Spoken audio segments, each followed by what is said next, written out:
Dear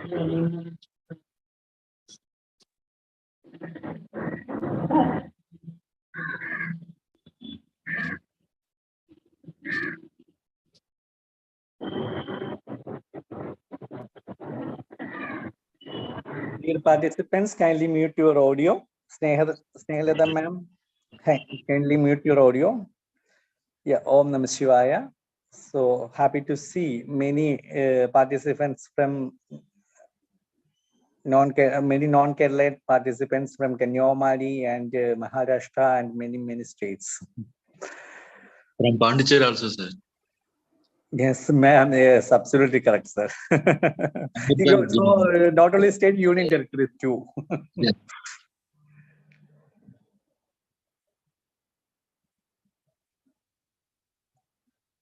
Yes, fine. So good evening to all. As you know that Central Sahodaya School Conclave and Council of CBSE Schools of Kerala jointly organizing webinar series for secondary and senior secondary teachers and all the stakeholders of CBSE. Today, we are conducting webinar for Know Your Child. The title itself means that how to know our child or how to know our students in different age group. As we know that we are faced after pandemic period, 2 years pandemic period, we are facing many problems, behavior wise, screen space wise, attitude wise, many problems, and even learning difficulty problems too.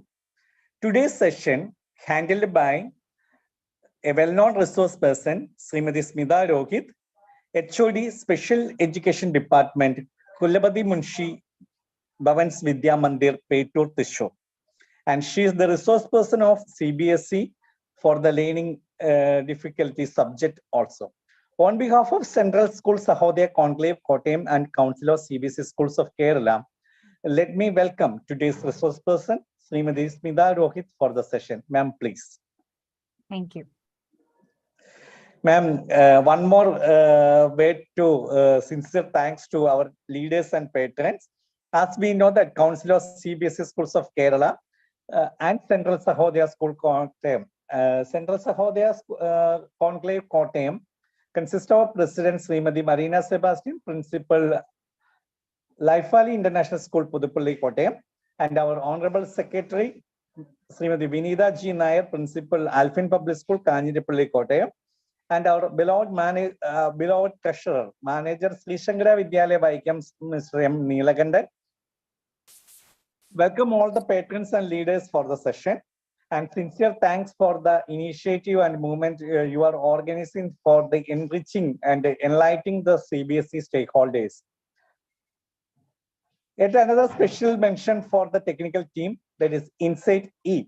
Insight is a service provider for the schools regarding the holistic progress card, teachers assessment, and ERP software, and many other fields, IT fields, and academic fields related to the schools. Representing Insight E today with us, the Managing Director of Insight team, Mr. Shuhaib. Welcome, Shuhaib, for the session. Thank you, Ranjit, sir. Our sincere thanks to Insight E technical team, and our sincere thanks to all the patrons of Council of CBSE Schools of Kerala, CSCK, and Central Sahodaya School Conclave Kottayam also. Now the participants, you are the real stars of the session. You can feel to use the chat box during the session to interact with the resource person. As we know that she's a well-known special educator in the field of how to handle the students in different behavioral problems and learning problems. So I know that you have many doubts and clarification. You can feel to use chat box anytime, no issue, and interact. And we are expecting a more interactive section, not one-side sessions or monologue sessions for our own webinars. So you can feel to interact and communicate with the resource person also. If you need e-certificate, we are providing e-certificate opportunity also. We are giving a Google form for the e-certification, and we are charging 100 rupees for the e-certification. After 2 days of the webinar, you will receive the e-certificate for your registered mail ID too. And now the session is open for you, ma'am. You can directly go to the session, and wish you all the best, dear participants. I wish it will be a wonderful, effective, and entertaining session too. Thank you all. Thank you very much. Thank you, sir. Thank you, sir, for that warm welcome and the introduction. Actually, as Ranjit sir, I hope I'm audible. You are, ma'am. Okay, thank you. As Ranjit sir said, I don't know about renowned and if, all that adjectives, I have no idea, but still I've been working with children with special needs for the past 16 years. I have been a special educator in Bharati Vidya Bhavan, Puchetti. From there, when we began the NIOS wing in Bhavans, that is National Institute of Open Schooling, that is when I was transferred to Bhavans Porto. And initially, the awareness in Kerala, I should say, it was when I joined, that was in 2006, we had hardly, you could actually count the number of children attending resource room on your fingers, maybe 10 or 12, that's it. But 2 years, still 2 years before the onset of Corona and COVID and everything, we used to have around 32 students attending resource room, that is from class 1st standard till 8th standard. After that, we also had around 60 students in NIOS attending the NIOS syllabus.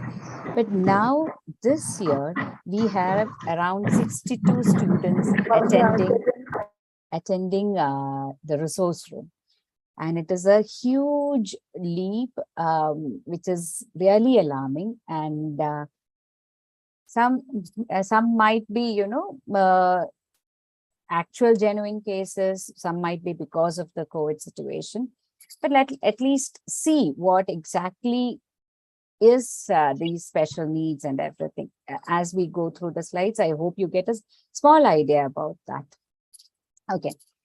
Before I move into the topic, know your child, I just, it is mainly about the special needs and everything, but I just felt that is more apt, the topic, know your child. Before getting to that topic, I would just like to know how much you know about yourselves. Okay, a few, just let's interact. And all of us, whatever age or whatever gender it is, we all have our own strengths and weaknesses. If I ask you to let me know what was your strength or what you were very good at when you were in school, can you just give me just one thing that you were very good at in school? Either you can just unmute yourself and say, or in chat box, whichever is comfortable, no problem. Something that you were very good at in school. No one was good at anything? No. I was good at karate and this one, carom board, shuttle badminton. Okay, so you were good. A swimmer, ma'am, swimming. Okay, so you were good at many things. Yeah. Badminton, chess, then swimming. There were a lot of things that you was good at. Okay, one said self-smart. Okay, debating. Okay, debating, recitation. Yes. Anything else? Can I have some more? Art. Okay. Poetry writing. Okay. Dance. Yes. Okay. Okay, so we have got writing, singing, dance, sports. We have got a variety of things that you were good at. Okay, now let's see something that you were, very, very bad at, or where you had most difficult thing that you had to do. Anything. sir who was good at sports? Were you good at dancing or anything of that sort, which you were very bad at? Can we have some dance? Okay. Very bad at dancing. Okay. Learning social sciences. Okay. Sports. Okay. Singing. Yeah. Singing. Okay. Public speaking. Okay. Okay. Chemistry subject. Okay. Okay. Okay. Then now let me come to this. When I asked you what you were good at, many of you, I should say, or most of you spoke about your co-curricular or the activities other than academics, isn't it? And when I asked you about what you were bad at, two of you spoke about the academic subjects, whereas all the others, most of you were talking about the co-curricular activities that you have been doing in the school. Why is there this, okay, another question that I would like to ask you is, those who said that you were very bad at dancing or very bad at singing or very bad at sports, whichever you were bad at, not the ones who spoke about social sciences and chemistry. Okay. Were you ever scolded or, ridiculed by the friends because you were not good at singing or you were not good at dancing? Were you? Or if you're not good at sports? No. No. Okay. No, no, no, no, no. So many no's are coming up. Whereas those two who spoke about, being bad at, who was that? Who said, okay, Tribhuta Sundari chemistry subject, and another one who said he was bad at learning. Yeah, Jasmine Kaur. Okay, social sciences and chemistry. These were the two subjects that they had spoken about. Were you scolded or, were you at least, by your parents or by your teachers, where you asked, why is it that you're not able to understand? Why is it that you're very scoring such low marks in these subjects? Yes. Yes, from chemistry subject. And what about social sciences? Yeah. Okay. So both of you were scolded or, at least pulled to task, I should say, by the teachers as well as your parents, maybe, because you were not good at a subject. Why is there such a discrimination between academics and non-academic area? You're not able to hear? Am I audible enough? Yes, ma'am, audible, ma'am. Okay. Why is there such a difference? Why is there such a discrimination? One, you're not scolded. The other, you're scolded. Why? What's the difference? Both are happening in school. Both you are doing.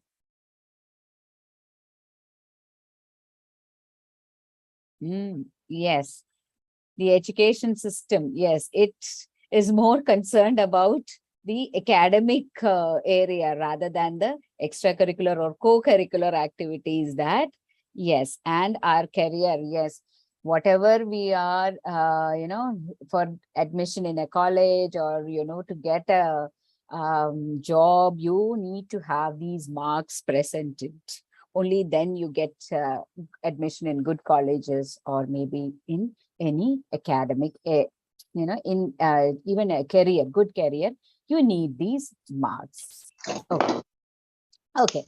So, but even in academics, if you look at only academic area, even in academics, some of us have more ability in one subject, whereas some might be bad at another subject. I was very, very bad at maths. It was my, horror subject. And till 10th standard, I somehow managed to, my mother used to make question papers and make me do so many sums that only because of that, I passed 10th standard, I should say. if I had been, can Father Shaji, yeah, thank you.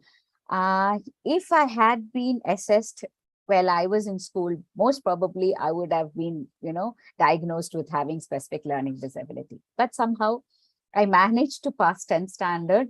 But the rest of the subjects, I was quite happy with it because I have maths in physics. Physics and maths was very difficult for me.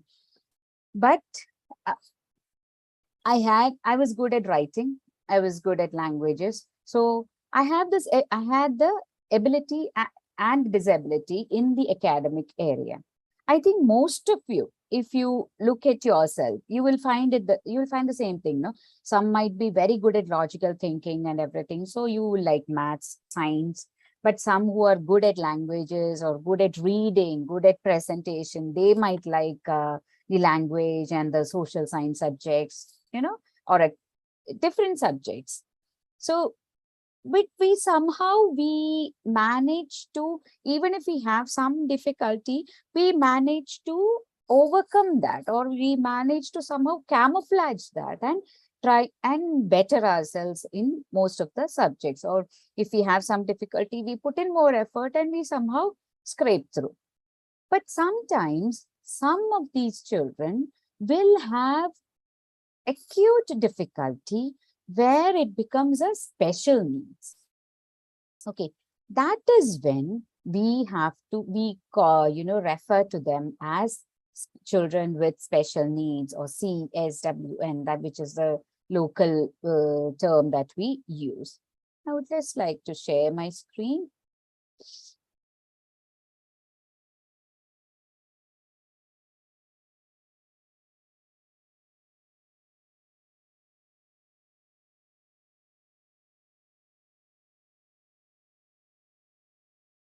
Yeah.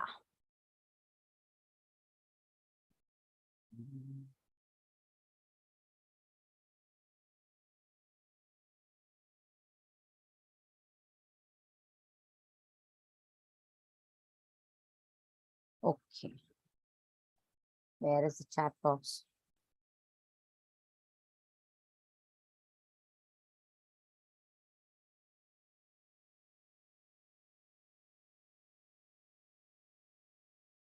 Okay, so this is the topic. Now let's move on to the next slide, where I spoke about the special needs, where any child with special needs, the child should have some type of disability, and the child should require exceptional care and extra help depending on the nature of the disability. Okay, so each disability, we have a number of disabilities or special needs, and depending on the nature of the disability, we give that care and the help that the child needs.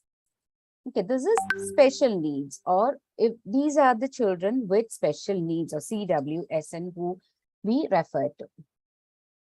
Now, in the latest 2016 is when this PWD Act was again, it used a long time back, so many disabilities were not included in that. Now, 21 disabilities have been identified in this latest revised RPWD Act, which was done in 2016. Can you tell me, there are so many disabilities, we'll not go into all that, but can you tell me which are the usual special needs, or I'll refer to it as disabilities itself, that we find in our schools?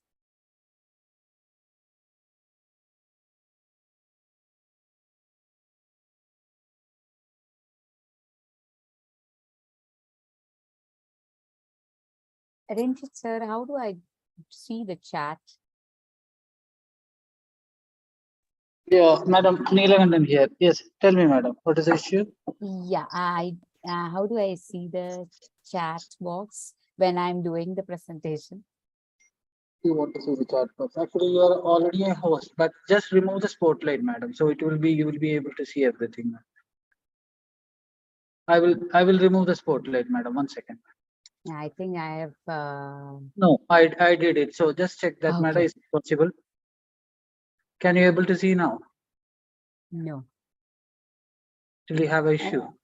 I can see the chat box if I stop my presentation. No, just open the presentation, madam. Okay. Yeah. Okay. Yeah. Now I'll just, if I just minimize it, I'll be able to see. Yeah, Am I can. is my presentation visible now? Yeah, it's visible, ma'am. Only thing is, you have to go for the full screen mode. That will be Yeah. better. Yeah. It's a slideshow, no? Otherwise, from yeah. So can you Yeah. able to see the chat box now? Yeah. Yes. Okay. Thank you. Okay. Thank you, sir. Okay. Yeah. Okay. LD, dyslexia, intellectual disability. Yes. Autism, speech. Yes.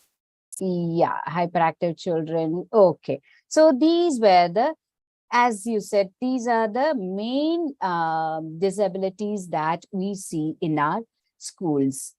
So now let's just move, common, as you said earlier, specific learning disability, intellectual disability or ID, then autism spectrum disorder, attention deficit hyperactivity disorder. These are the four main issues that we find in the normal school scenario. Now let's just move on to each disorder and let's see what exactly it is. Okay.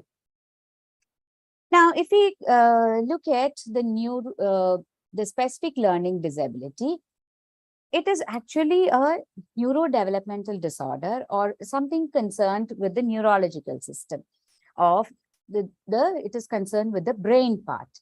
And there's certain psychological processes like how do you understand the language or how we use the language. All these things are affected when you have specific learning disability. If that area of the brain is affected, like if it is understanding or if it is the using of a language, then the child will have difficulty in speaking, reading. The child doesn't understand language. So the child has difficulty in recognizing letters and everything. This child has difficulty in reading or even writing, spelling. In all these areas, they have difficulty. And sometimes the child might be, good at maths, in the sense the child may be able to understand the concepts in maths part. But when it comes to way sums or when you get a question paper, the child is not able to read what is written in the question. So then the child is not able to apply whatever the child has learned in maths. Okay. So these are the main areas where it is affected when the child is having specific learning disability. Now, these are the common terms that we use when we speak about specific learning disability. One is dyslexia. This is the most common, I should say, that we use. Dyslexia is where there is an impairment in the reading part of it. Here, the child, we have students with dyslexia. The child, even, THE, that word it is difficult for them to read. What they see is, it is just T, they read it as, with much difficulty, they will read T, they will read H, they will read E. But these are all separate letters for them. They have difficulty in visualizing it as a whole word. For example, like if I say apple, just the word apple, what are the things that you are reminded of when I just say the word apple?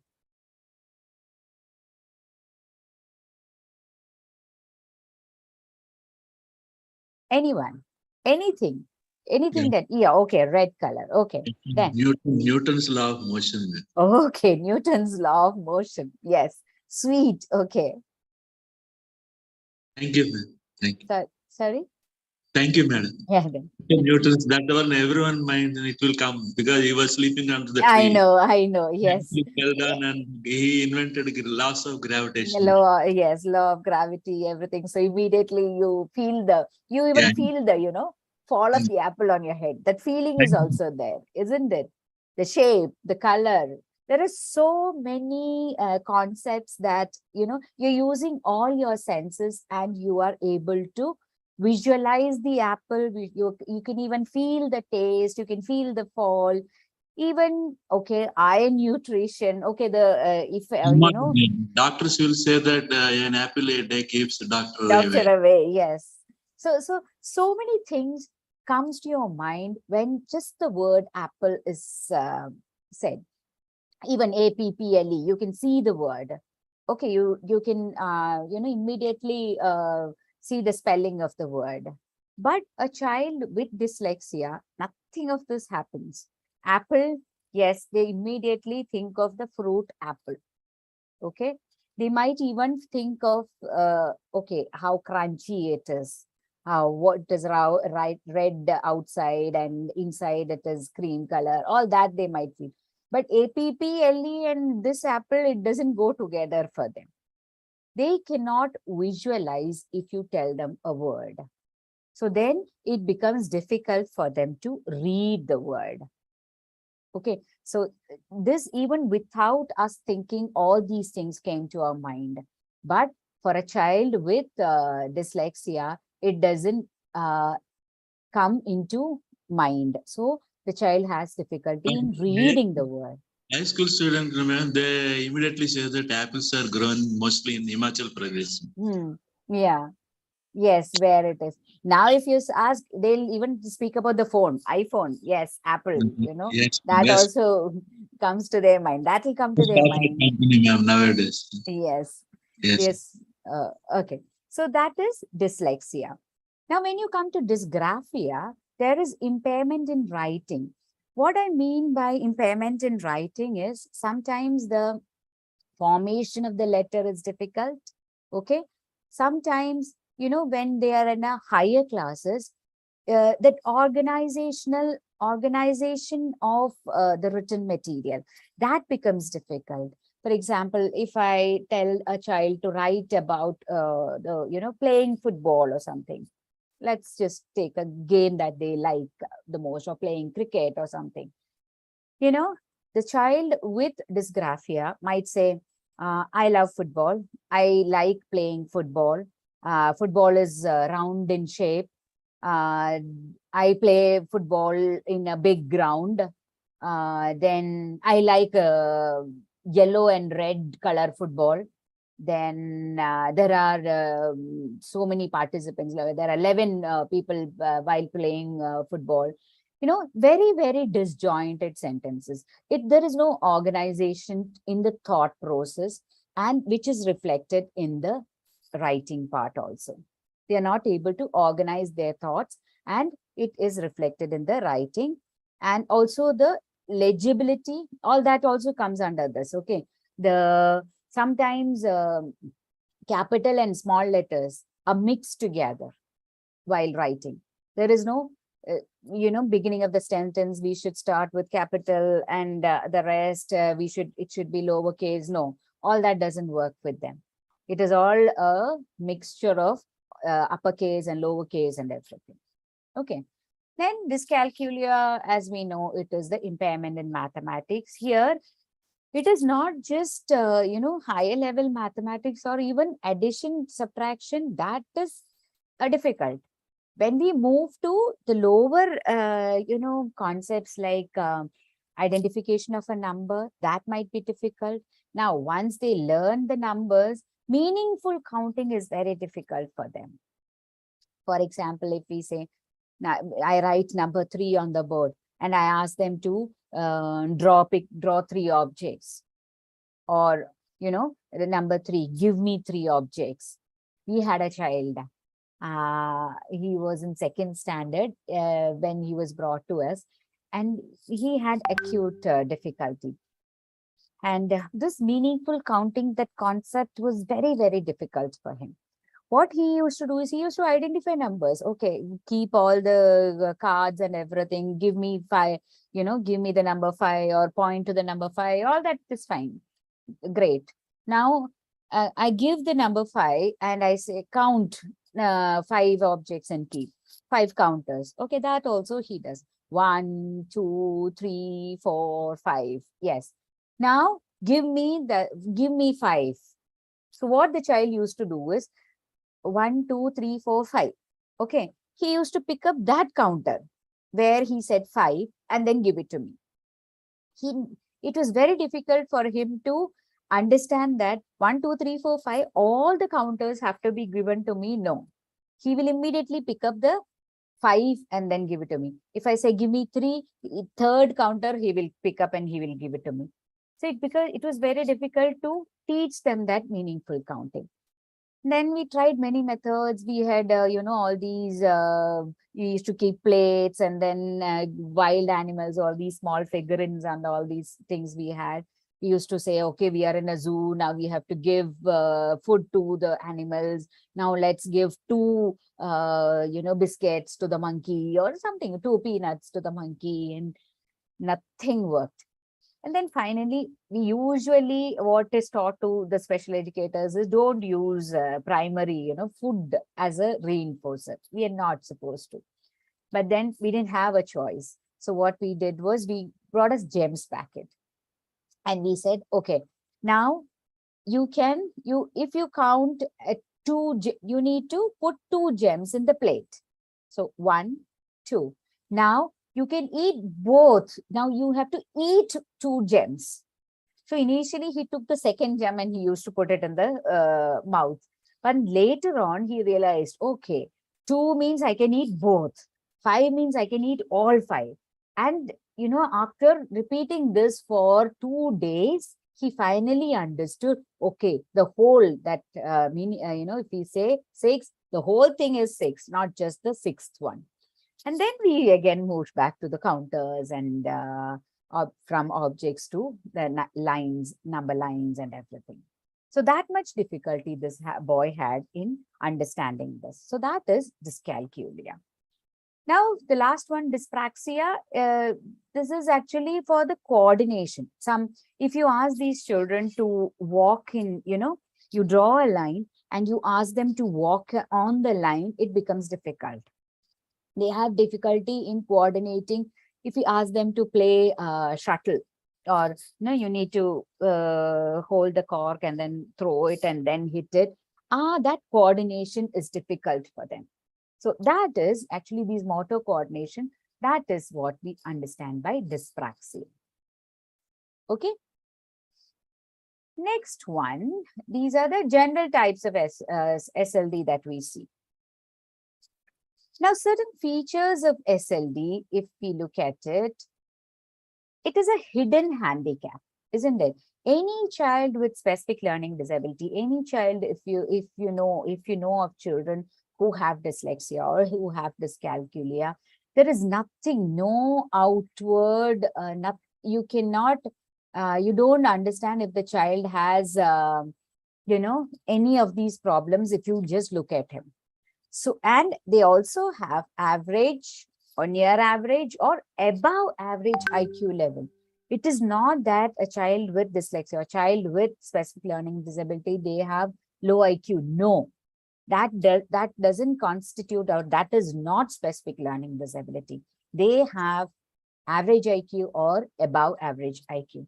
In spite of having that kind of IQ, they have difficulty in reading, writing. Okay. And it could be from mild to severe, depending. And because of this, because there is no outward, most of the comments that we get from the parents, as well as the teachers, I should say, is there's nothing wrong with him. There is nothing wrong in, if you look at him, you will not even understand there is anything wrong with him. Then why is it that he's not studying? He's able to do all the other things. The parents come and say, whatever else it is, give him anything else. He can look into all the things in the mobile. He's very good at computers. He's very good at that. He's very good at this. But only in studies, he is not good at. Isn't it because of his laziness? Isn't it because he's not studying? That is the kind of comments that we get from people. Then, because of this, that child might be experiencing all kinds of negative emotions, frustration, anxiety, a kind of worthlessness. Why? What is the need? Even if I study so much, I'm going to get only this much marks. So what the hell? Why should I do it? That kind of worthless feeling is what the child might be feeling. So because of all this, they have, the academic achievement skills that we focus upon when we are doing any subject. All these things we usually say, isn't it? LSRW, that is the first skill that you learn in KG. Listening, speaking, reading, writing. LSRW, that is how it goes. So these children, they might not be able to, they are listening, but they have trouble in organizing the thoughts. So they don't listen the whole thing, or they don't understand, they don't comprehend the whole thing. So if we usually see in first standard or, in first standard, when you go till LKG, LKG, UKG, it is just one teacher or two teachers who are coming and they're teaching you. But then when you move on to first standard, you have EVS, you have English, you have maths, you have Hindi, you have Malayalam, all these things you have in first standard. So the teacher comes initially, first 2 months and all, the teacher comes and says, take out your English notebook, take out your English textbook. Most of the students will take out EVS notebook for English book because they are used to only one 4-line book and one 2-line book and one box kind of book for maths. So 3 books they are used to till KG, but first standard you have different kinds of books. So then that becomes difficult. But children with learning disability, even after, Onam holidays and everything, after 3 months, 4 months, they still have difficulty in taking out the books. Or if you say, take out your English textbook, go to page number 32 and read the 3rd paragraph. Gone. Because they have difficulty in listening or they have difficulty in comprehending. They listen to only the last part of it, or they might have listened to only the first part of it. So that learning, speaking, reading, writing, the whole area is affected. The mathematical and even the logical thinking, reasoning, memory, all these areas are also affected if you have specific learning disability. So all these skills are needed if you want to do any academic subject.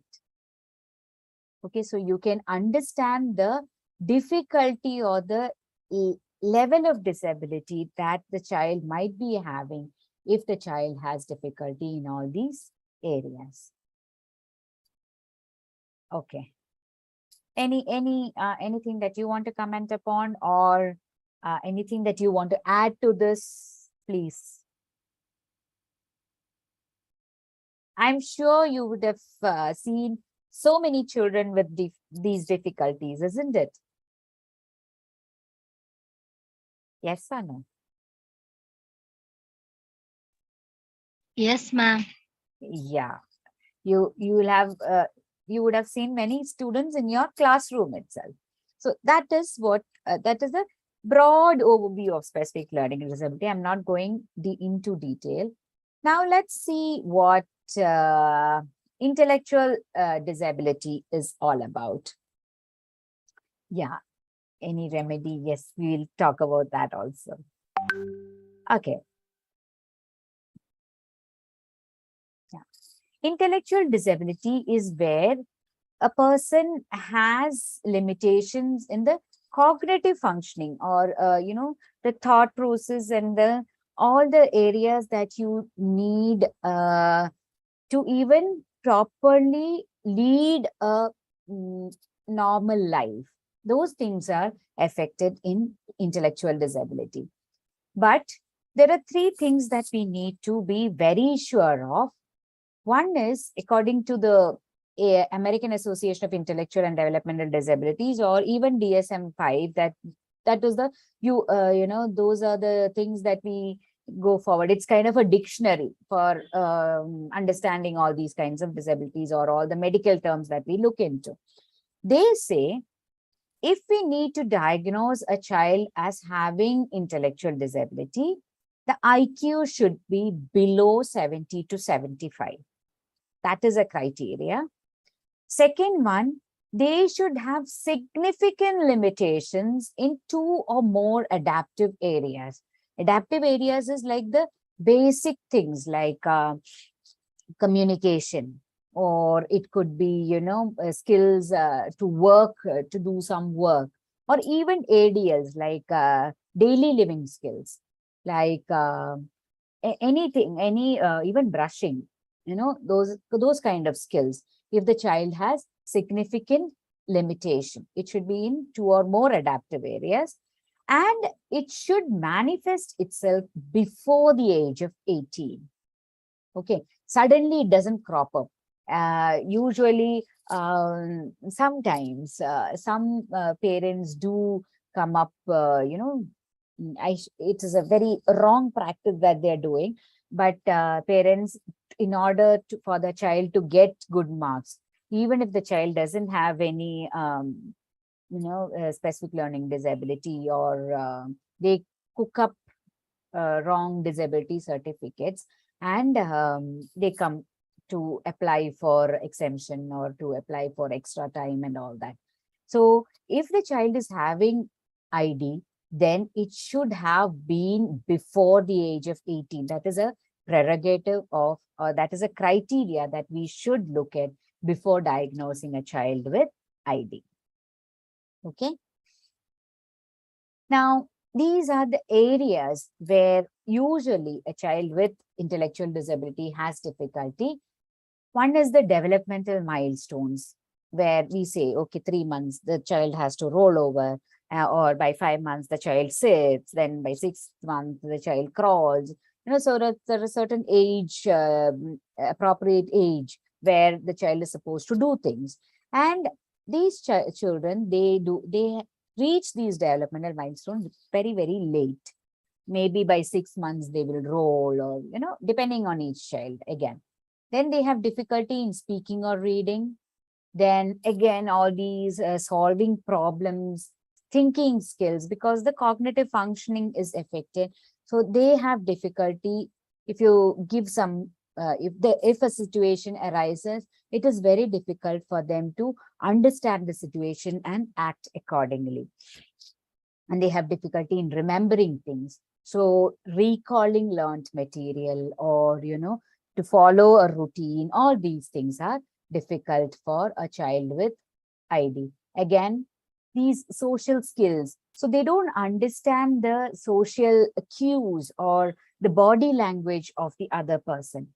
And because of that, they don't know how to behave appropriately. They don't know how to address a person properly. They don't know what they're supposed to do publicly, what they're not supposed to do publicly. All these things they have difficulty. And even the consequences of their actions. We have students with ID in our school, and even Down syndrome, or if they are not happy with the situation, they will just immediately scream or shout, or show their displeasure towards that situation, immaterial of whether they are in a class or whether they are in an assembly. It doesn't matter to them. So what are the consequences of their actions? They don't understand that. Then, the time concept or the money concept, all these things are very difficult for them. Getting rest, eating. A child with intellectual disability, they don't know when to stop eating. So they continue to, we have to regulate their meals.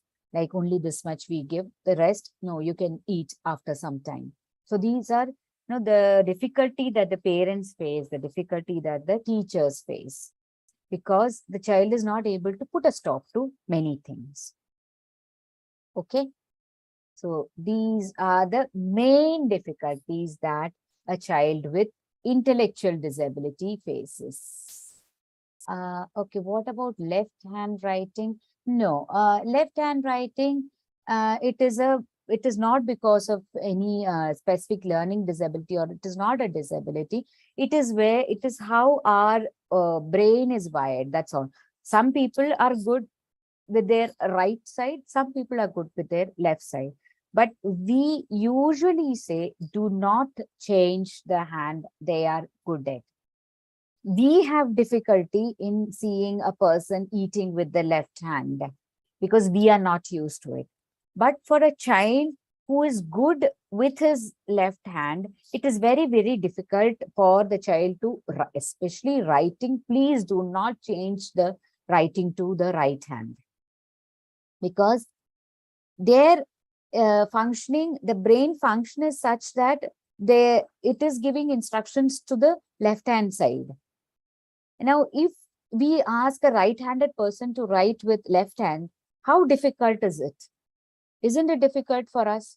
I'm a right-handed person. It is very difficult for me to write with my left hand. The same way, a person who is left-handed, it is very, very difficult for the person to write with their right hand. Even to eat everything, it is difficult for them to do it with the right hand. But parents do find it difficult if you see the child eating with the left hand. So by the time the child reaches school, they would have changed their eating habit to the right hand. Can't help it. But writing, if it is after coming to school, if you find a child writing in with their left hand, please do not change it. Please ask the parents not to change it also. Yeah, definitely. Yes. Being lefty is as normal as being righty. Yes. Okay. Anything else? Any doubts or anything, any inputs that you want to do regarding intellectual disability?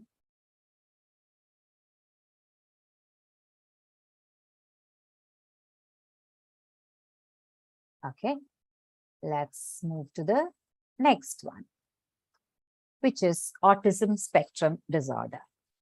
This again, when I did my special education, which was in 1996, we didn't have, we had a little bit of theory regarding autism and everything, but we had just 1 or 2 students with autism in our school, in spite of being a special school. Initially, I worked in a special school. There itself, we had just 2 students with autism. But now, I should say, in our school at Portor, we have around 10 students with autism in our school, ranging from 1st standard till 6th standard. Yes. This much in these classes alone, we have around 10 students. It doesn't affect their intellectual disability. If a person is intellectually disabled, it doesn't affect whether, moving, not the IQ part of it. But all these perception part and all that, they might have difficulty to perceive things, especially if the child is having specific learning disability. Okay. Now, if we are moving to autism, it is a developmental disability caused by the differences in the brain. Again, it is a neurological problem. And it is actually you have difficulty in a broad area. Okay. And social skills, behavior changes, then academic skills, communication, lot of areas they have difficulty if the child is having autism spectrum disorder. The main features, if you look into, if you look at the behavior part of it, you might have seen children like, they go on moving their hands like this or rocking themselves. All these, they have sensory issues. So to have those sensory stimulations, that is when they sometimes do these behaviors. Sometimes it is, and then finally it becomes a habit also.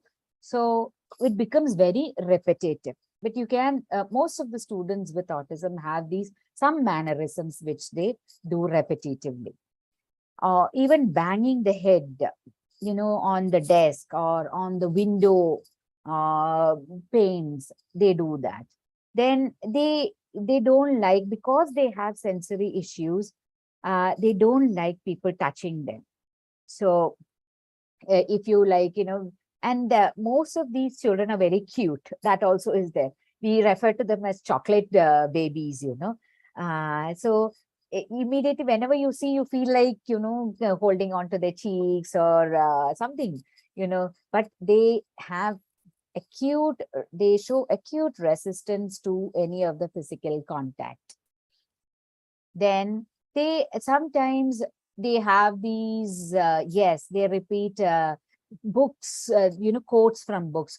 There are certain words, if the child is listening to a story, or if there is a word butterfly or flying, one doesn't know what strikes, but sometimes some quote or some words strikes, sudden spark in the child, and the child goes on repeating the same word. It is unintentionally. They don't even realize that they're repeating. Yes, they may repeat the songs from the familiar songs from or the movies that they like. And they sometimes they even ask us, like if the special educator is doing some work with the child, they may say it again, say it again, you know. They might be not this much speech, but they ask us to repeat it. Okay. So most of the time, if you look at a child with autism, you feel as if the child is not there in this class. He's not listening to what you're saying and all that. But most probably they are listening, they are understanding if it is a high functioning autism, if their intellectual, if their IQ level is average and or above average IQ. Some of them might have average level IQ. Some of them do have below average IQ, that is low functioning autism. But even if they're not responding to their name, or if they don't give you eye contact, that doesn't mean that they are not listening. They might be listening, they might be understanding. But mostly, yeah, if we say a child with autism, they are in their own world. Okay, they have a different world, and that is more real for them. Not the world that we see, not the world that we are interacting with. That is not real for them. Their real world is in their imagination. Okay, it is something entirely alien to us, we should say. It is very difficult for us to understand, but they are quite happy in their own world. Okay, so then some other features. Yeah. So because of that, we find it very difficult to understand. They find it difficult to understand what we are thinking and what we are feeling. And we also find it very difficult to understand what they are thinking. So in a social situation, it is, and any changes or any change in the routine, they find it very difficult for it is very difficult for them to adjust to the changes in the routine. So if you're taking a child with autism outside, you should actually tell the child beforehand, at least 2 days before. Okay, we will be going for a party today. Okay, where so many people will be there. They might come ask you about things, and they might talk to you. So yeah, so yeah, they might come and speak to you. Don't say behave well or anything like that, but you need to make sure that they have understood, okay, we are going out and we will be going for a party or anything, or we are going to shopping and all. It is easier for them because people don't come and speak to you, or people don't, it is just you are part of the crowd. It is better for them. But there again, if the child is having any sensory issue, any sound, sometimes it irritates them. It might be sound. We had a child, sometimes, I, I still have not understood what exactly used to cause that kind of behavior with the child. Maybe it is, certain decibel level of a teacher. It could be that, or it could be any irritating sound. But the child used to go and stand under the bell that we ring. After the period, or when the period ends, or a long bell and all, he's quite happy with that. He used to go and stand under the bell when the chechi is ringing the bell. But certain sounds of certain teachers or certain students, it used to irritate him, and he used to just hold the hand, put the fingers inside, and then, scream at the top of his voice. That used to be the behavior. So it's difficult to understand what exactly the child is feeling. You actually remove the child from the situation and then go back to the class. That is what we used to do. If such a eruption is happening, initially have a teacher sitting next to the child, try to calm the child down. But sometimes when one is already agitated, it is difficult to calm the child sitting in the same place. So we take the child out of the class, go for a walk or something. There is some stimulation for the child, and then bring the child back to the class. Again, trial and error method for each child. Okay. Then because of these social situations, because the child is unable to understand things, etc., they sometimes you feel as if they're so blunt, they don't understand actually how you're feeling. So how much you're talking or how much those words hurt you, they don't understand. So that is why they might come and say, see, what type, sorry, not good. They don't understand, or your speech not good. They come directly and speak to you on your face because they are not interested in how you're feeling. Okay. And they also take things very literally. Another thing is, I was teaching one child in 5th standard about seed coat and everything. Okay.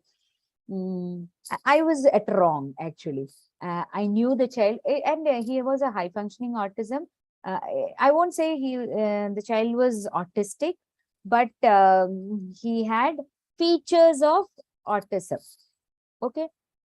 And this child, when I was talking about, seed coat and everything, I said the seed, there is cotyledon inside. And whenever the seed is feeling what do we do when we are feeling cold? We either put a jacket or a coat and everything so that we don't feel cold. The same way, the seed also has a coat. So immediately the child is looking at me. Where? In the picture, there is no coat. There is nothing like a kind of a jacket that the seed is wearing, because the child has taken it literally. He is looking for a coat that the seed is wearing. So then I immediately changed everything. I said, okay, let's go to another subject. And the next day I came back to seed coat and explained with the diagram what exactly it is, without giving any other kind of explanation. But if it is a child with specific learning disability, if we are, the child is able to visualize these things. So the child immediately connects, okay, coat, okay, seed coat, the connection is there. But if it is a child with autism spectrum disorder, no, the child doesn't understand these things because they take things very literally. Okay. Any comments? Not Asperger syndrome, no. Mainly we have autism. Okay. I had a friend whose son was having Asperger syndrome, but I have not directly taught any child with Asperger syndrome. Excuse me, ma'am. Yeah. Ma'am, I have five questions. Okay. Can I ask? Yeah, please do. Yes, ma'am. If a child is left-handed, and if we are changing her style of writing to right, then does it affect, or she will become a dysgraphia? No, I mean, not just because you have changed this thing to right hand, The legibility of the handwriting might change, but sometimes the perception of the, this PQ, all these things, they have difficulty in perceiving these letters.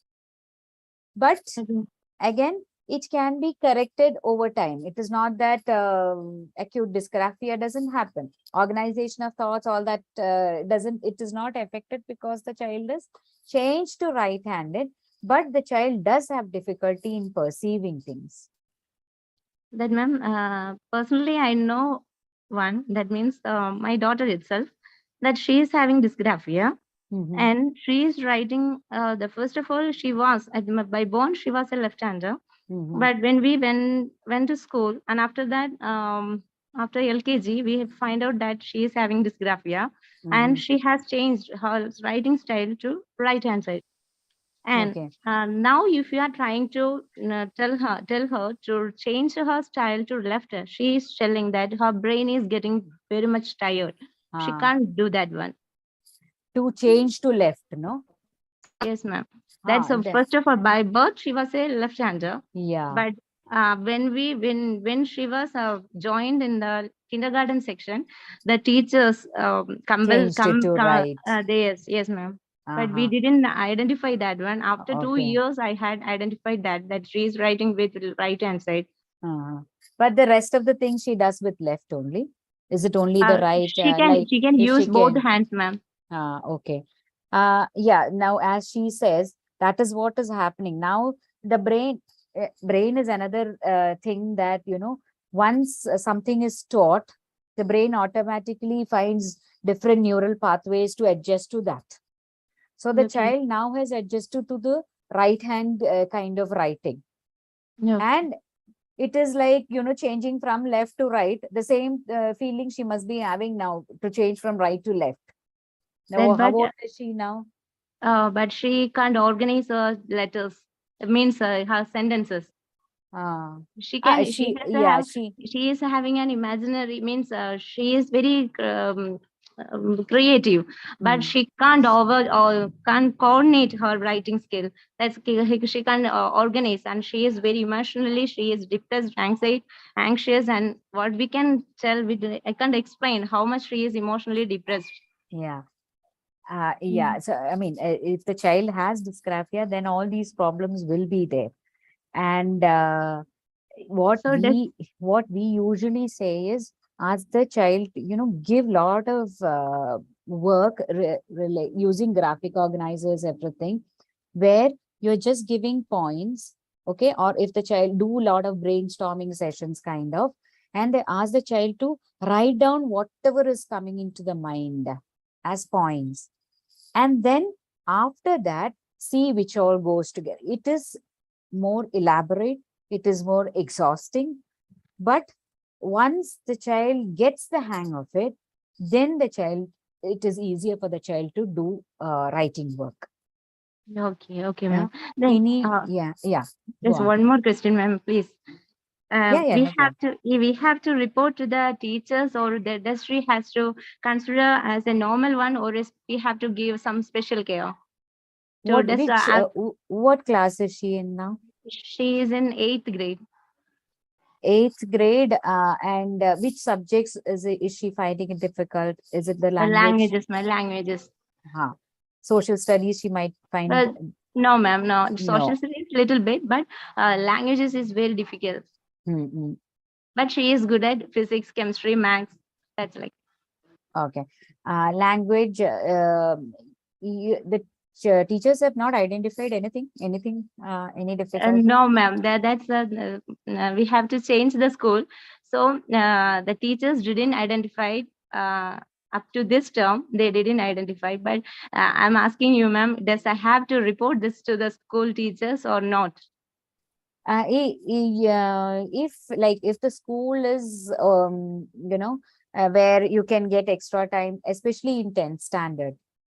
10th standard, when the child is writing a board exam, all the more tension will be there. She might have, difficulty in completing the exam.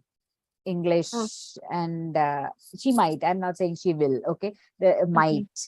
Okay. Then if you want to get extra time or everything, you need to apply to CBSE. Okay. You need Okay. to have a certificate saying that the child is having dysgraphia, and the clinical psychologist usually mentions as recommendation the child will benefit if given extra time. So you need to apply to CBSE through the school with this certificate. Okay. Okay, ma'am. So Okay. for that, you need to inform the school authorities. Usually, we do it after 8th standard. In our Yes. school, that is what we do. Like in 9th standard itself, before we give the LOC or whatever it is, before all that, we apply to CBSE. Okay, Saying ma'am. this child has such and such a difficulty, it will be easy if, especially, yes, scribe, or if we want to get exemption for a subject. Okay, ma'am. English is compulsory, but Yes. CBSE doesn't say that you need to learn all the other 4 subjects. You can actually, CBSE has given options of 8, 9 or 10 subjects, out of which you need to choose the rest of the 4 subjects. Okay, So, ma'am. but English is compulsory.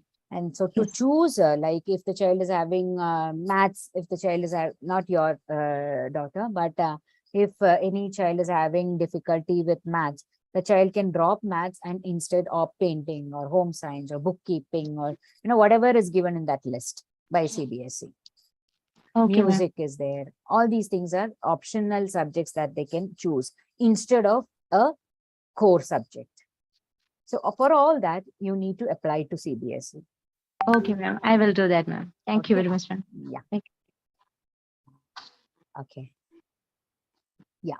So Thank you. this, Thank you. Thank you, ma'am. yeah, welcome. Ma'am, I have a question, ma'am. Yeah. Please. Ma'am, I'm also working as a teacher. I have 2 kids. Yeah. So know how to handle them. My son is not at all just listening, ma'am. In spite of teaching to many students, I personally feel it. He's Difficult to not handle interested in your own. studies itself, ma'am. How to manage it? Okay. Is it because of any disability, or is it just Just where I have to go. So what sort of test, anything I have to okay, can take, we, ma'am, for him? yeah, can I just go through ADHD also and see if you can relate any of the features? Let's just do that and then I'll come back to your question. Can I? Sure, ma'am. Yeah, Okay. definitely. Yeah, thank you. Okay. This is autism, and I'll just complete autism. Here, these are the early signs that one can look out for when you, if it is a child with autism. There is no smiling, which you usually find like 1.5, 2 months. You have these social smiles by the children, by the babies. That is not seen. Then 1-word communication or 2-word, expected communication skills. Sometimes, again, the child might be speaking, 1 word, 2 words, 2, 3 words, combination of 2, 3 words. All these things might be there till around 2 years or 2.5 years. And suddenly there is a loss of skills at can you mute whoever it is? Thank you. Loss of skills at any time. Suddenly the child, regresses and the child is not speaking. That is another feature of autism. And sometimes you don't show any interest in whatever toy you're giving. Sometimes, most of the times, they focus on just one part of the toy. It would be just the wheel. Repeatedly, the child goes on spinning the wheel. Or it could be, just the top part. Remove, close, remove, close. The same repetitive behavior that they might do. So if these certain signs are seen, please advise the parents to talk to the pediatrician about all these concerns. Okay, these are some of the early signs that one can look out for. And another thing that you need to note is the autism. You don't say very autistic child or little bit autistic. No, nothing of that sort. Autism is always, we are both autistic. Sometimes I have these strengths, I have these difficulties. You might have different strengths, you might have different difficulties. That's it. There is no issue of slightly autistic or very autistic, nothing of that sort.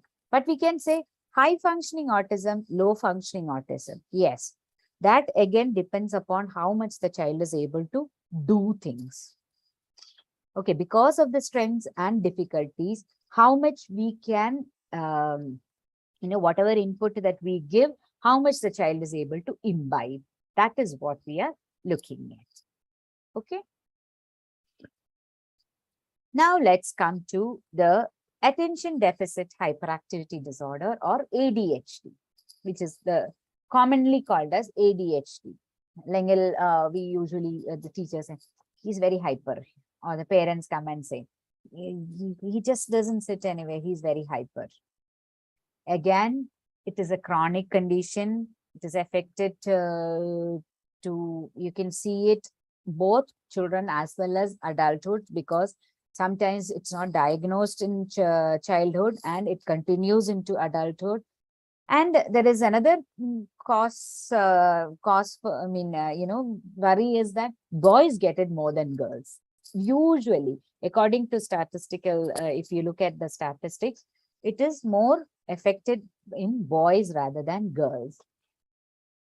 A lot of problems are seen to sustain attention, then that impulsive behavior, or always on the go, you say, no, he's like a live wire. You sometimes people comment, just jump from here to here. Sometimes you see him here, sometimes you see him there, always fiddling with something. These are the things that you usually see in the classroom.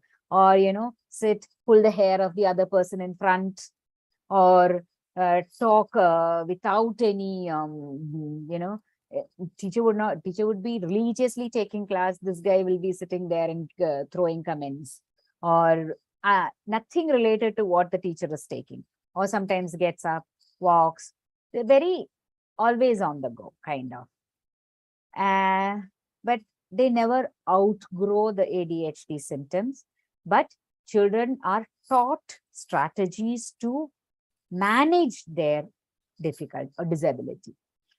Okay, that is the only thing that we can do. Or sometimes we go, if the child is very, hitting or dangerous behaviors. Sometimes these impulsive behaviors can be dangerous also.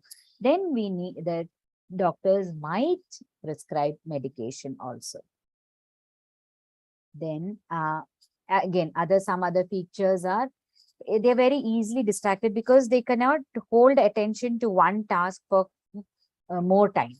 So very careless mistakes they commit, while they might have added and kept in the working area column, but while writing this from here to here, they would have lost their thought process, or they would have careless mistakes they usually do. And they don't seem to be listening, or again, as I said earlier, take out your English textbook and go to page 32, read this fifth paragraph. No, all that they would have queued out. They would not have listened to half of what you have been saying. Then they have difficulty in organizing daily tasks, because they would not have listened to half the things that is being said in the class, or they would not listen to, they would have, their attention would have flitted, and they would not have heard some of the things that was being discussed in the class. So again, they have difficulty, and they talk excessively also. Go on continuously, they will have something or the other. So when you're teaching a child with ADHD, what we usually do is, some reinforcers we have to have. Then we say, okay, they love talking. So if we do one sum or one problem sum that we are giving, okay, you can talk about what you did yesterday, or whatever you wanted to talk. Just one topic you allow the child to talk. Then go back again to whatever you were doing, and then the next topic that the child wants to talk about. But limit it to, it is very good if you have these sand clocks as timers. You have that thing, no, where the sand falls to the other part.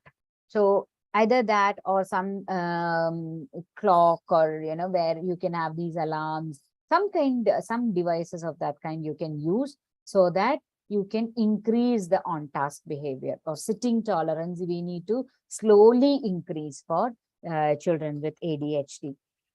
Slowly increase in the sense, if the child is able to sit for 2 minutes and do a activity that you have given, the next time, if you be happy if the child is doing from 2 minutes to 2 minutes 30 seconds. If that much improvement is there, we are quite happy. Okay, so that much time the child might take to increase the attention span. Then slowly from 2 minutes 30 seconds, you move on to 3 minutes or 2 minutes 45 seconds. Whatever you have gained is a bonus regarding the child. Okay, so these are the okay, some other things. They often tend to daydream. So again, because of that, they often lose things. Mostly they tend to forget things in the classroom, or they tend to forget the notebook. Homework they would have done, kept it outside, they forget to keep it inside the bag. Then, so most of the time they are scolded because they would have lost something, or they would have forgotten to bring something. Then, yeah, waiting for their turn, blurting out answers. We say, okay, now put up your hand if you want to answer. For them, it is very difficult to wait for their turn. So they immediately interrupt, or they have so much to say that they just blurt out. Sometimes they might not know the answer, but because of their impulsivity, they immediately put up the hand. Then if the teacher asks, okay, give me the answer. No, the answer is not there. But because of that impulsivity, they have immediately put out the hand. That's all. Okay. Yeah. Yes, ma'am. Regarding sitting, yes. Ma'am, could you relate to any of these teachers? Whoever had asked me about regarding the sun. I don't know who asked.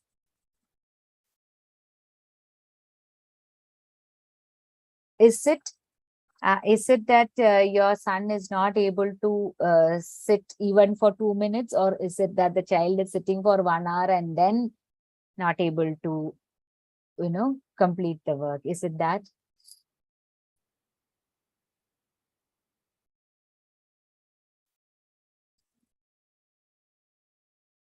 Okay.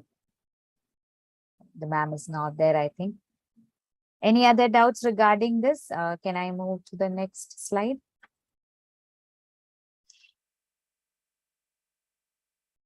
Anyone in the chat box? Yeah, Nisha Jubin ma'am has asked, does this child achieve more than 50% marks in languages? I think this was regarding the child with dysgraphia. Okay, since that doubt remains, I'll move on to the next slide. These are the common behavioral issues that you, that you see in children with most of these. If whatever difficulty or whichever disability that you look into, most of them have either skip class, they have difficulty in sitting. If it is a child with ADHD, if it is a child with specific learning disability, sometimes the teacher might ask you to get up and read in front of the whole class. So the child is anxious. The child is, feeling, oh my God, today's reading test or today's spelling test. Then, any kind of that difficulty. or the child will feel, okay, this the teacher is going to make me sit through all these lessons and I'm not able to, so I'm going to be scolded. These anxieties are playing up in the minds of the children and they tend to skip schools. And most of them will have these, haven't you seen children or haven't you seen parents coming and saying, morning the child had, it was the child, he or she had stomach ache and the child was vomiting. But as soon as the school bus went, or as soon as the child realized that the school has started and the child doesn't have to go to school, the child is okay after that. These are the common complaints that we get from parents. But please, as parents or as teachers, and please don't, think that the child is acting out. Some students, there might be children who are acting out. I'm not saying all children have that. But if the child is having some specific learning disability or some kind of special needs, this kind of behavior or puking and, stomach pain, all that, the child is feeling. The child is feeling anxious. The child is feeling that kind, that bile is building up in the stomach. And because of that, the child has stomach ache and the child has vomiting. It is not acting out. Okay. Then doing tasks or homework, it is a laborious task for them. And sometimes like copying from the board, it is a laborious task for the child with specific learning disability. Because if smaller classes, let us think of smaller classes where the teacher is writing on the board, okay, let's say the Earth is the third planet in our solar system. The planet next to Earth is Mars. If these are the two sentences, for a child with specific learning disability, the child might have reading difficulty, writing difficulty, all kinds of, it is a combination of all kinds of difficulties. Then how the child is writing is T, H, E. Okay. Now, the teacher has written two sentences. The Earth is the third planet, the planet next to Earth. He has written, he is finding the same word in the second sentence also. So what the child does, instead of writing the first sentence, the child goes to the second sentence because it is the in the second sentence also. The child is not reading the whole word and writing. He is just copying it letter by letter. So he skips many words, or he might skip many sentences, or the child is laboriously writing all these things. The others would have finished. The teacher would have rubbed the board and the child is left behind. He would not have completed the notes. It is not because the child doesn't want to write. It is because of these difficulties. The child is just, doing a drawing kind of thing. He is not writing the words. He is just drawing the letters. So then the child finds it difficult. Or if it is a child with ADHD, he has n number of things to attend to, and he might have forgotten to write 2 or 3 words from the sentence and the note is incomplete. So please, teachers, if you're just writing incomplete, please see whether the child is having some kind of difficulty, some kind of disability. Is it because of that the child has not written? Sometimes if the child is given a copy, so some of the children find it easier to write like if it is on the same desk. The copy from another book is much easier so that the child can keep the finger and then copy. But if it is on the board, the child misses out the words. Okay, so this is something that a teacher can provide to the child. So because of all these things, they might be demanding unnecessary assistance from teacher because they are not able to read and write. They are not able to, they would have missed out on many words. So they keep on calling teacher, what was that? Please give me the spelling of that, and continuously. or teacher, what is this? Teacher, what is that? Continuous calling of the teacher. Then because of all these things, low self-esteem, low motivation to study, again, withdrawal from the social situations. They go inward more instead of being with other children. So these are certain behavioral issues that you find in almost all these kind of, or any disability that you take. These are the common behavioral issues that you find. Now, the difficulty that we are facing now is after, as I said earlier, initially we used to have around 32 students, maximum 35 students with learning disability or with some special needs attending resource room. And now we have around 62 students. But the problem that we special educators are facing is all these behaviors. Can you relate to the difficulties that I have written? Difficulty in sitting on task behavior, writing, presentations. Is it on an increase now? Yeah, how do we tackle ADHD?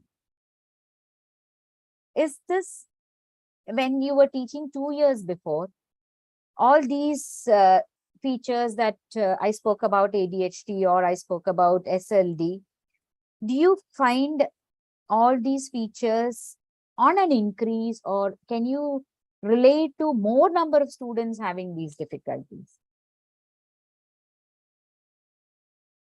In your schools, how is it? Yes, ma'am. Yes, ma'am. We have many students having these Yeah. problems after COVID.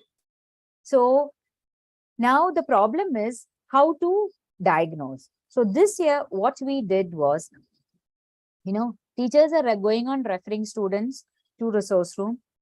If we assess, we are finding, okay, the child has difficulty in reading, the child has difficulty in spelling, the child is not able to,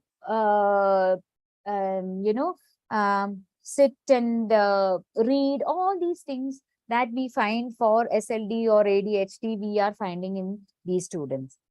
But how do we distinguish? That is the difficulty now. So what we decided was, we will initially, whoever whichever child the teacher is referring to us, we are not assessing the child now. We are just simply giving them whatever remediation, not remediation, we just, teach them words or whatever, how we teach a child with specific learning disability reading. The same is being done to all these 62 students. We group them. First standard children are brought to us together. We have around 10 students from first standard, 1 A, B, C, D. All these students are brought together to the resource room, and using flashcards and using puzzles and different methods that we use for teaching reading, we give that to all these 10 students together. If the child doesn't have specific learning disability, or if the child is not having dyslexia, this small push for a period of 4 months or 5 months, there is a tremendous improvement in students who have not, who do not have any special need. Okay, so that is the method that we have found to distinguish between special need and those who do not have special needs. Some of them, they have picked up reading, picked up spelling so fast. Because if it is a first standard child, the child would have learned phonemic awareness or how to connect the letter to the sound, and all these things they would have learned in KG, and then they would have come to first standard. But because of this COVID situation, many of them have not attended these classes properly. So they don't have a clue about the connection between the sound and the letter. So what they're doing all these things in first standard. And once that is taught to them, they are immediately, it is easier for them to do spelling, it is easier for them to do reading. So after 5 months of this kind of teaching, if the child is at par with the class, then they are slowly moved out. They don't need to attend the resource room after that. But some of them, they still persist, this we are giving in a rapid, successive, very fast, we are giving this kind of remediation. And if the child still has difficulty, then the child is assessed. And then we move on to preparing individualized plan and everything. That is one method that we have found to distinguish or differentiate between a child with special needs and a child who does not have special needs. I hope it helps. I don't know. This is just a trial method that we did, and it was easier for us. Now we are in the process of, okay, slowly moving these children back to class. And in December, we are going to assess those students who we feel really need help. Okay. Yeah. Okay. Yeah. Now, how to handle these students? That is where inclusion comes into picture. Okay. Now, before we move to inclusion, let us just look at exclusion, segregation, and integration. Exclusion is where only the mainstream students with no special needs is part of the class. The rest are all put into special schools. That used to happen long time back. It is not happening now. Then we have a kind of segregation where these students are put in a class or put in a separate school, but it is part of the mainstream, part of the main school. We have a main school, but these students are grouped and put in another room or put in another class. Okay, that is kind of a segregation.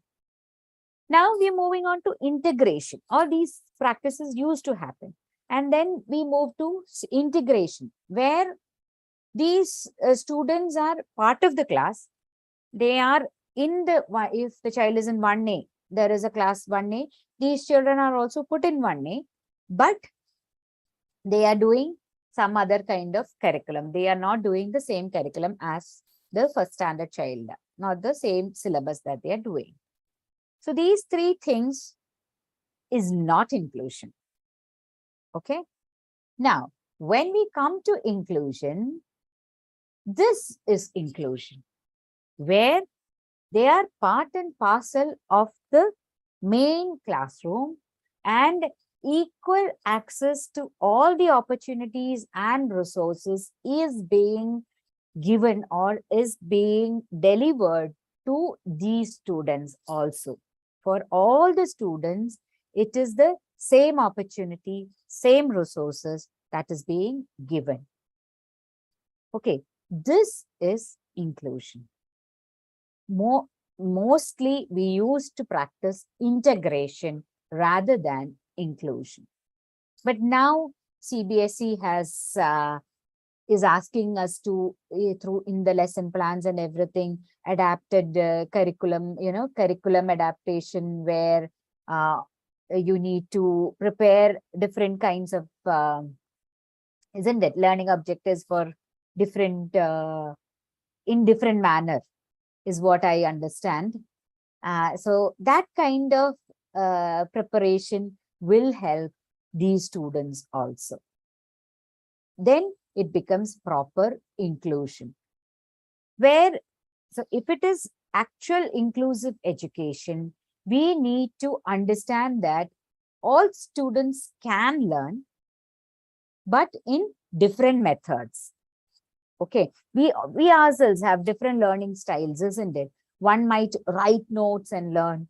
One might be walking up and down and learning. When we were learning, when we were in our school going years, there are some people who look and read aloud and then learn. Each have one's own learning style. So these students also have their own learning style. Sometimes visual, auditory, kinesthetic might have to be combined for these students to learn.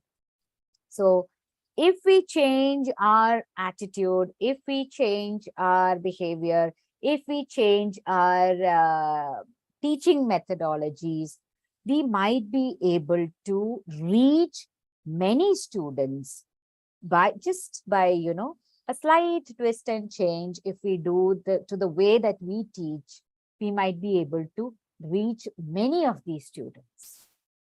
Many of these students might need not even attend resource room if a slight twist is given to the teaching method. Okay. And, these kind of adapted curriculum is what we say, isn't it? If it is more learner-centered and according to the learner's pace and style. For example, if, for example, there is a reading, or English teacher is taking a lesson. A child taking a lesson in the class, but you have already recorded, or you already have a audio recording of this lesson, and you have kept it in the class itself. There is no rhyme or reason that only a child with dyslexia need to use that. Any child in 1A or 4A can use that audio recording and listen and read the lesson. It could be when the teacher is taking class, or it could be later on when the teacher is not there. If the child wants to listen to that reading, or if the child wants to read that lesson, the child is not interested in reading. I can read very well, but I'm not interested in reading now. I would just like to listen to the lesson.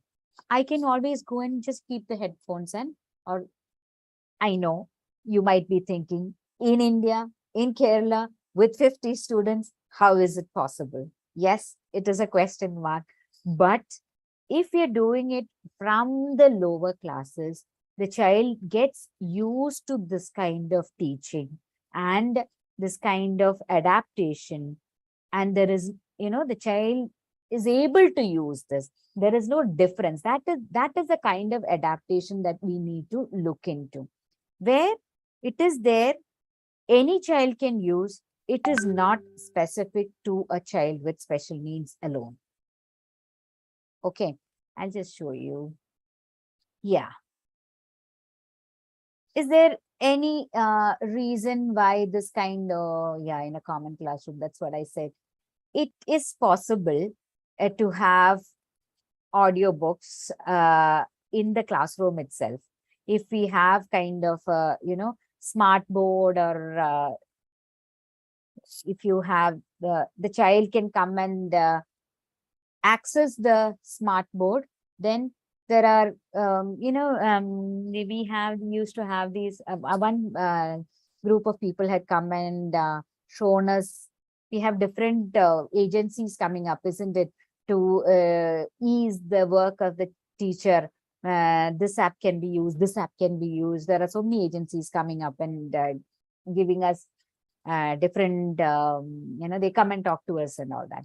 So in one agency, one app provider, he had come to our school and he said, so all these homework and everything can be sent to the child. If we have this smart class, or if we have this kind of opine or something that we use, isn't it? Through that, these homework and these messages are being sent to the children. It is sent to everyone. But if we can just slightly adapt it, where the homework is only shown on the computer, okay?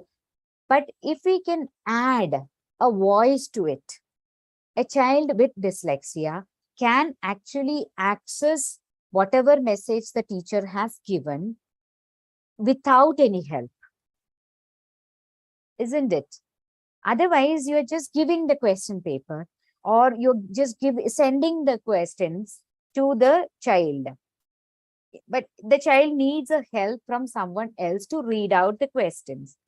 But if we can, actually give it orally along with the question paper, then we can, the child need not get extra or external help to read the question.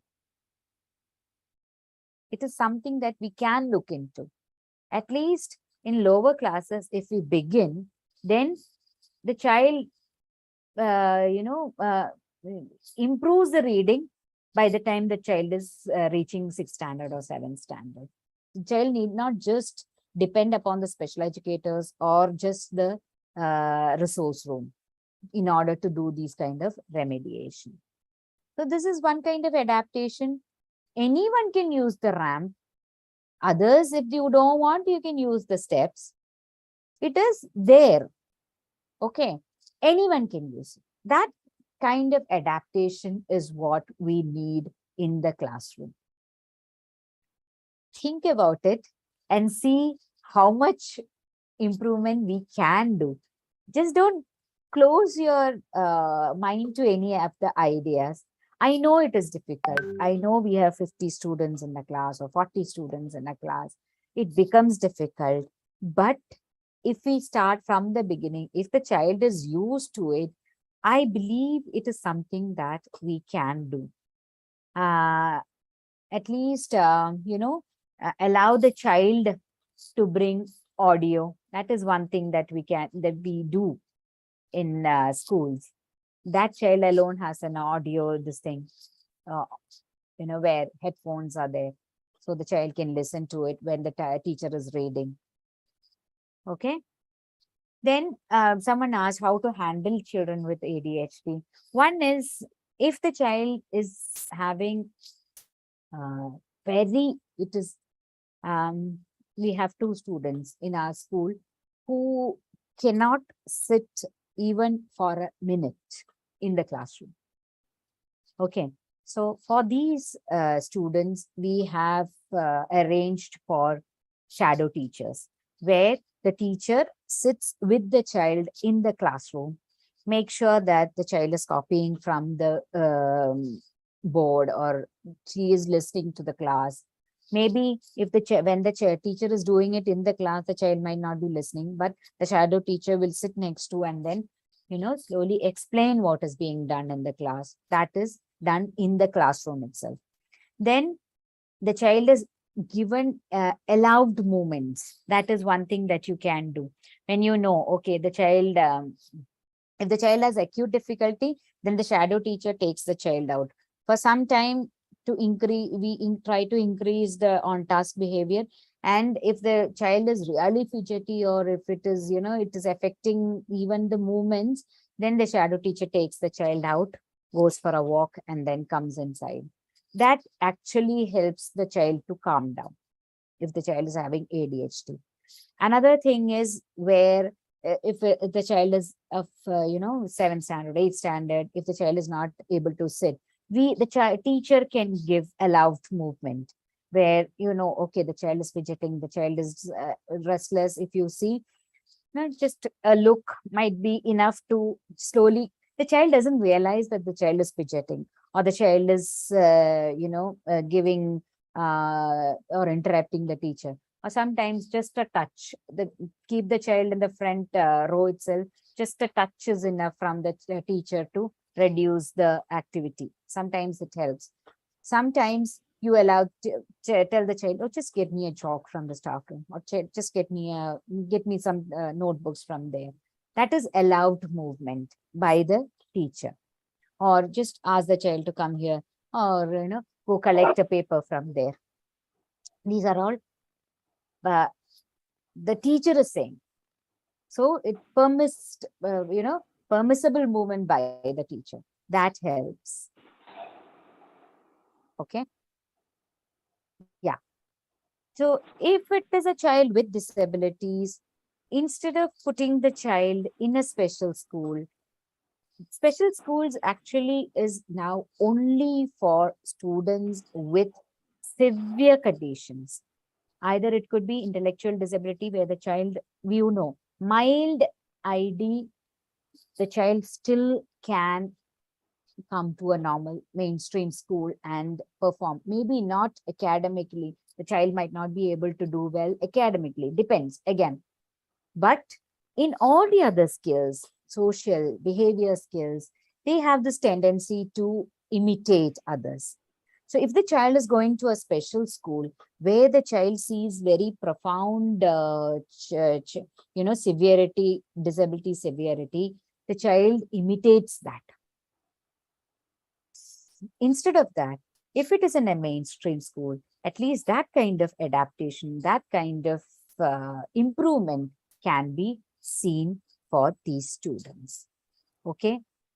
Then it is also beneficial for students without disabilities. You can actually see a child in fourth standard in our school. He has autism. He has all these movements, okay, all this flapping and rocking, rocking of body, all these things you can. He does it in the class, but he has been part of their class from first standard onwards. The children are least bothered with all these behavior that he shows. Sometimes he makes sounds, but his classmates are not bothered by it. They take it as part of it, part of that child. That's it. It doesn't irritate them. They're so friendly with that child, and he speaks only in English, and he has autism. He has difficulty in communication, but he's high functioning autism, okay. And if you ask him, if you give a country's name, ask for the capital, immediately he will give you. Show him a flag, any country. It need not be any small country. You show the flag, you ask which this flag belongs to which country, he'll immediately tell you. It is that kind of high functioning autism. Any math sum, he might be looking at anything other than the question paper, but he'll be writing the answer for that. But he has all the behavioral, all these things of a autistic child. So actually, there is acceptance of diversity among the students, and this helps them when they move out in the society, into a society. This definitely will help them to look at these students with acceptance, respect these people, and you come out as a better human being. The other students who do not have disabilities. Okay, I just one video that I would like to show you. Yeah, this is from our school.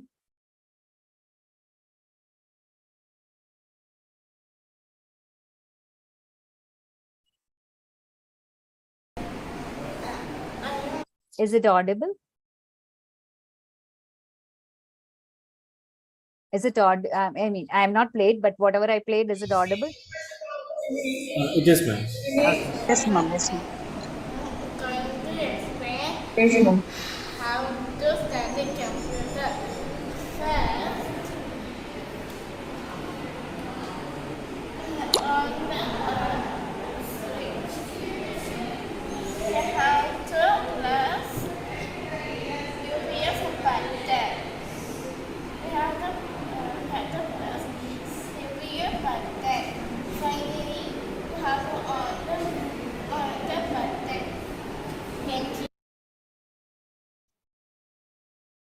This was a child with Down syndrome from our school. And I mean, this is the kind of adaptation that I'm talking about. It could be in you're doing this in a fourth standard classroom where it is, this is a small thing, but it could be as you move on, you can do it for higher classes also, where each child is allowed to participate. Okay. This is something I found touching, I should say. When a flashlight grows dim or quits working, do you just throw it away? Of course not. you change the batteries. When a person messes up or finds themselves in a dark place, do you cast them aside? Of course not. You help them change their batteries. Some need AA, attention and affection. Some need AAA, attention, affection, and acceptance. Some need C, that is compassion. Some need D, which is direction. And if they still don't seem to shine, simply sit with them quietly and share your light. At least that much we can do. And I hope at least some of us can do this to our students. Yeah. Any questions?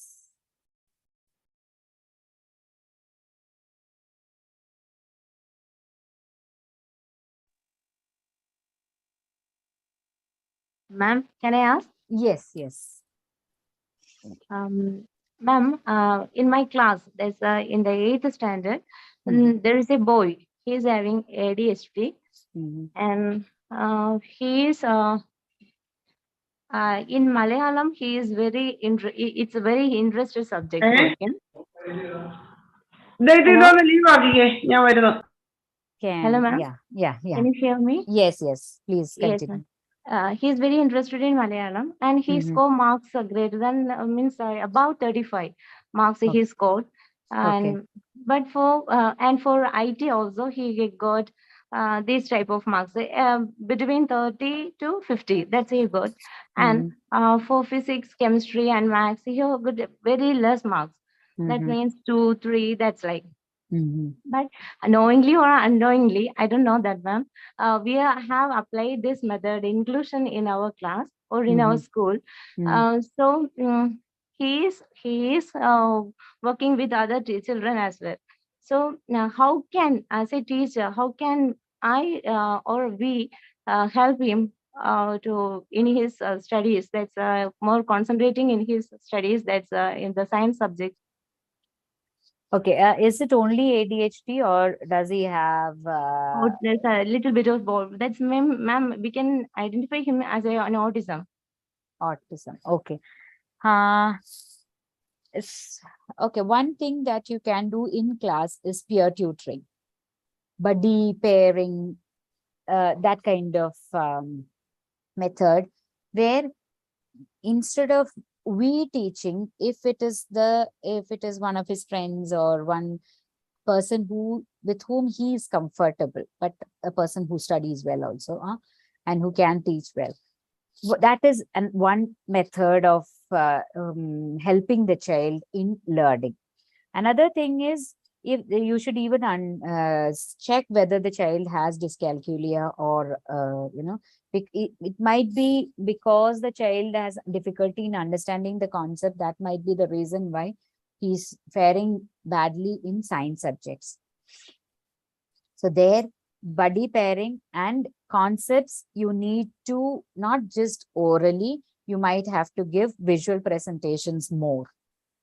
Sometimes that helps, the visual as well as auditory presentation together, depending on the disability. If it is dyscalculia or anything, then you actually need to go for a psychological evaluation and then try to understand what exactly the disability is.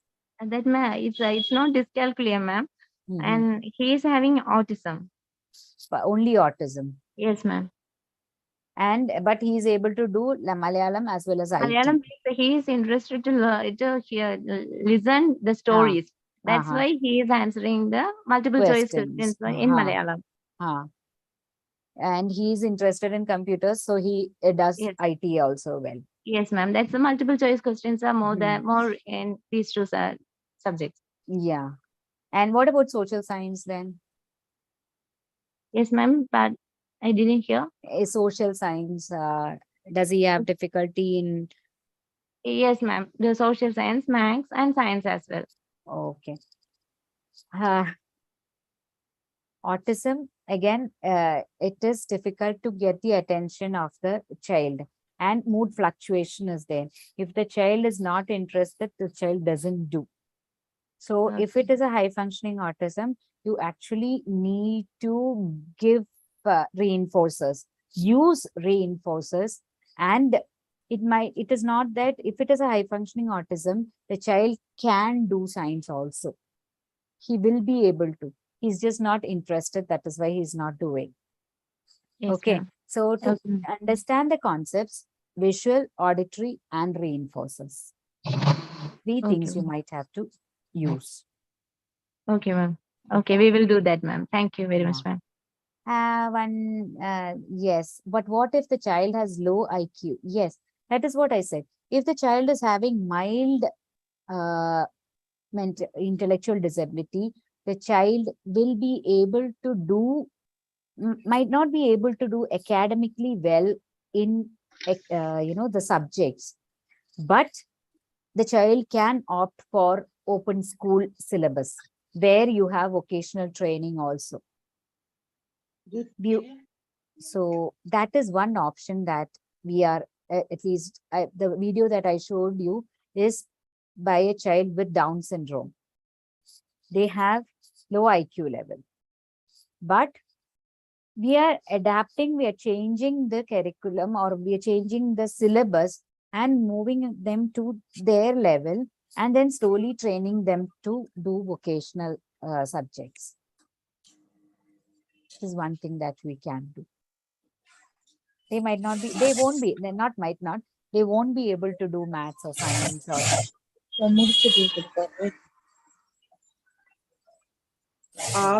Ma'am, I have a question. Yeah, yes. There's a child in my school with a severe neurological disorder. The child has reached class 9, is very, very thin and is shaking all the time, quivering. So till class 9, we have provided the child with a scribe. And otherwise, throughout the year, we take oral tests. But I feel, that over the last few months, the child's health has deteriorated very rapidly. And once we promote her even to class 10, there is there is no way the child can sit down for an exam. You see, the only provision that CBSE gives is maybe a change in the subject. Instead of maths, the child can take something like music, or maybe instead of social studies or science, she can opt for something like painting. But beyond that, for children of this kind of neurological distress, are there any special provisions or special kind of, things that can be used for their advantage? I could only think of telling the parents to put her into an open school, because the place that I live in is Shimla, and we do not have children, special schools for special children and things like that. Okay. So, and for parents to tell them that your child is a misfit in school, it shakes their ego more than it shakes the child's ego.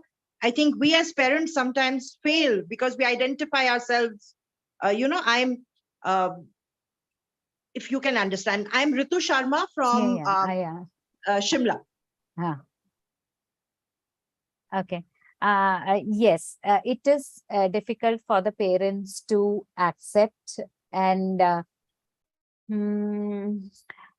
especially, if both parents are well educated and they have good career and they're holding a position in the society and all that, it is difficult for them to understand and accept. Yes, definitely.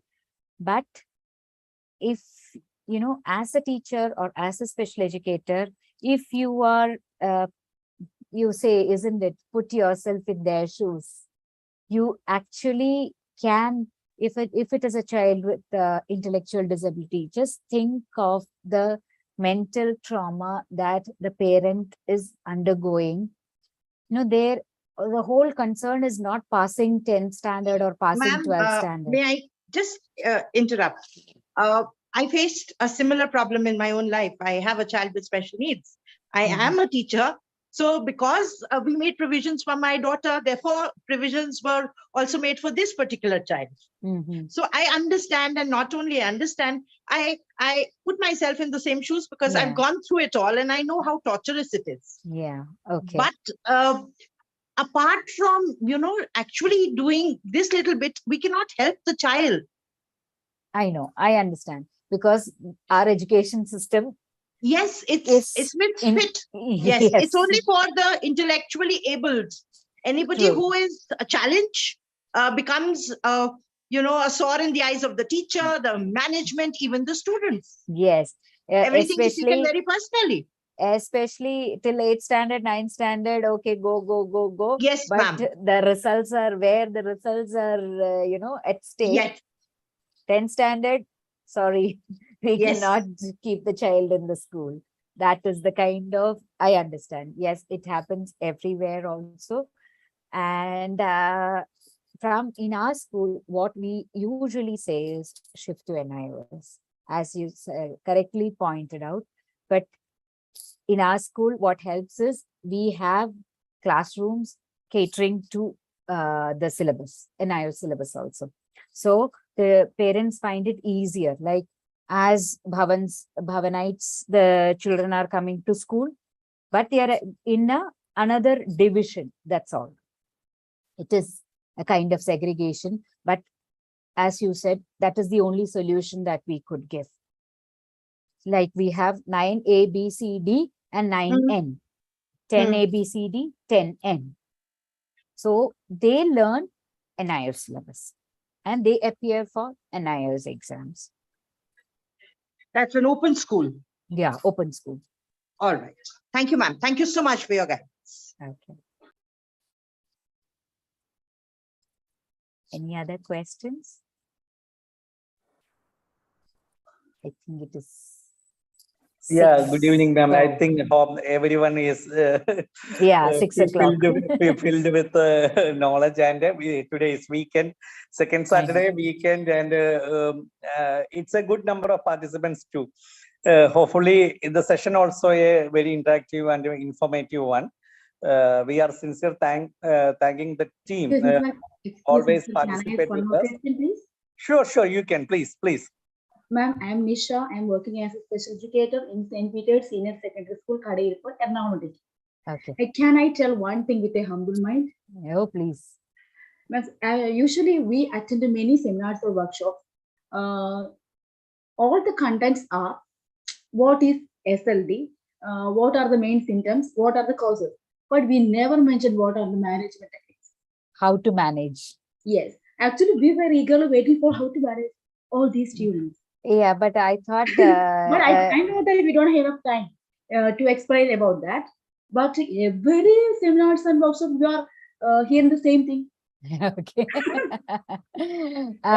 Not only the CBSE, very even M University are conducting many seminars. When I get the opportunity, I go for that seminar. I hear all these things, but I never get many more things from this. Ma'am, hopefully today's webinar you received some solutions too. I think she still wants solutions because I spoke more again, as she said, I spoke more about the characteristics and everything.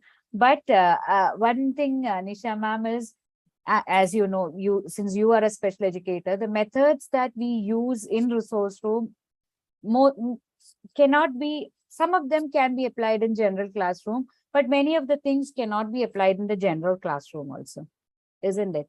And many of the teachers, I think, are teachers handling general classroom rather than special educators.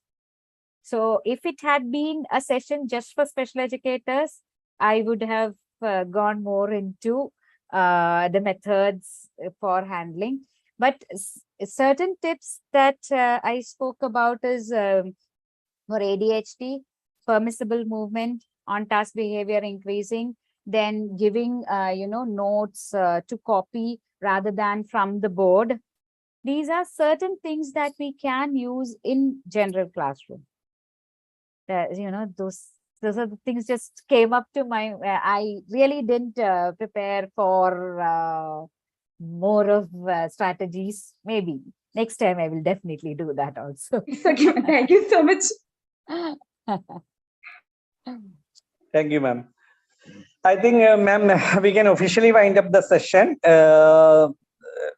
As you know, that Central Sahodaya Conclave Kottayam and Council of CBC Schools of Kerala continuously organizing webinar series last 1 month in different subjects for secondary, senior secondary, and general topics also. Today we are dealing with a special topic, Know Your Child. It's very, as we know that it's very relevant topic whenever we are considered as an educationalist, as a teacher, as a parent. We are facing many issues and we need a solution for the horse mouth. In this regard, I think today's resource person is much eminent for that. And the session also a wonderful and informative one. We, the people of the participants, the stakeholders, and all sincerely thanking you, ma'am. You've done it well. Thank you very much. Thank you so much, sir. We are sincerely thanking our patrons and leaders of Central Sahodaya Conclave and Council of CBC School Kerala and our technical team Insight EE also. Thank you all. We are already forwarded the e-certification form to the chat box. Please do fill the e-certification form and you will get the certificate. Thank you very much. Thank you all. So, may I just ask you to share the link for the e-certificate, please? Yeah, it's already in the chat box, ma'am. We already Sir, shared. I can't see it. That is why I'm asking you to share it again. Please. Just now it has been shared, ma'am. Please look into that. Now it's shared. Okay. And Dr. Annamma George, I think, thank you. You have written in the chat box. Thank you, sir. One size fits all, there are no solutions. Very true. Yes, ma'am. It's always a trial and error method. And whatever I may say now, it might not work in a situation in your class also. That is there. So it's all just whatever comes into your mind intuitionally, do that. You cannot go wrong. Yes. Even if you say solutions, it might not be fit to that particular class or one particular child or a specific case. So it's all our experience that will teach us or give us the solutions. Very true, ma'am. We can suggest only the best practices, ma'am. The best practices we are doing. Yeah. So thank you all. Okay. Thank you very much. Happy Thank you weekend. all. Happy weekend. Thank you, And sincere thanks again to the resource person. Thank you very much. Thank you, Ranjit, sir. The meeting is officially. Yeah, sir. Nilayan, please. Thank you, ma'am. Thank you, sir. We want that PPT because it's very useful. Even for the sharing to all the schools, they should follow this. What are the things they have to do? I was here for all the session. Our resource person had done a great job. I really want to congratulate madam. Okay, thank you, ma'am. Thank you so much. Thank you, sir. Ma'am, please do share the PPT if possible. I'll share it to you. Okay, we will share to the registered mail IDs and the groups concerned. Thank you, ma'am. Okay. Okay.